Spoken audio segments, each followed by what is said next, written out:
Aujourd'hui, on accueille la 40e édition des Journées de microéconomie appliquée, qui sont organisées conjointement entre l'Université de Lille et l'Université catholique de Lille. On fête aussi en même temps les 20 ans des JMA à Lille, qui ont été organisés en 2004. Alors le but de ces journées, c'est de se faire rencontrer des chercheurs et des chercheuses qui travaillent donc tous en économie appliquée, en microéconomie appliquée.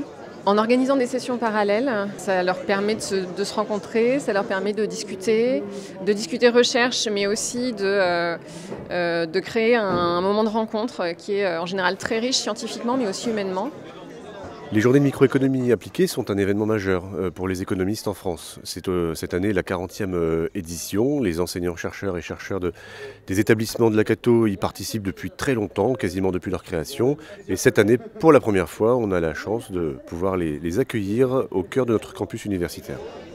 Ces 40e journées de microéconomie appliquée sont organisées sur 2 jours. Ce matin a eu lieu une présentation et une introduction générale avec l'intervention d'une keynote speaker qui nous vient de Sciences Po Paris.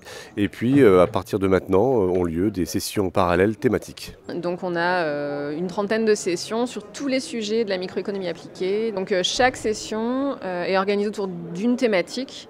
Donc il y a 4 ou 5 papiers qui sont discutés dans une session. Ce qu'on appelle un papier, c'est un article de recherche.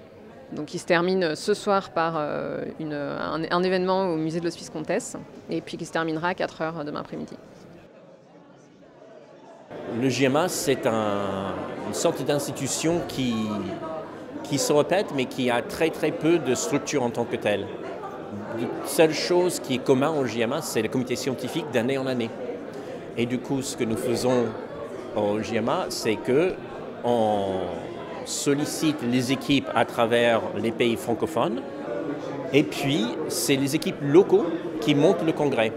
Le rôle des conseils scientifiques, c'est que ça. C'est-à-dire les gens vont soumettre les papiers. Le conseil scientifique va servir de garant de qualité du papier. Et l'idée, c'est surtout de faire un colloque qui, d'abord, est ouvert aux francophones. C'est très tourné vers les jeunes.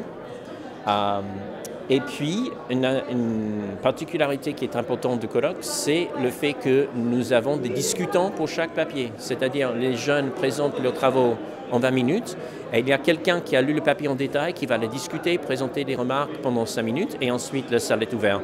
C'est une colloque qui est à la fois très intéressant du point de vue scientifique. Il y a des gens plus seniors qui reviennent tous les ans, mais qui a aussi des intérêts pour la communauté des chercheurs et des économistes français. Demain, nous allons introduire quelle serait la prochaine ville d'accueil des journées de micro-appliquées pour l'année prochaine. Pour l'instant, personne ne le sait, sauf les organisateurs locaux et les 2 coprésidents. Donc, c'est le grand réveil, le grand dévoilement demain à midi, au moment de déjeuner. Et donc, je vais donner la parole à la personne qui va organiser l'année prochaine ces JMA, qui aura évidemment la lourde tâche de faire aussi bien que Lille. Et je vous laisse donc découvrir où ça aura lieu et à quelle date pour que vous puissiez le noter tout de suite dans vos calepins. Donc, je donne la parole à Liliane Bonal, qui est à... Moi, je suis à l'Université de Poitiers, donc l'année prochaine, je vous invite à l'Université de Poitiers, vous êtes les bienvenus. Et chaque année, à l'issue des JMA, on organise un numéro spécial de la revue économique. Donc on va lancer un appel à contribution pour publier un article dans la revue économique. On va lancer l'appel à communication en juillet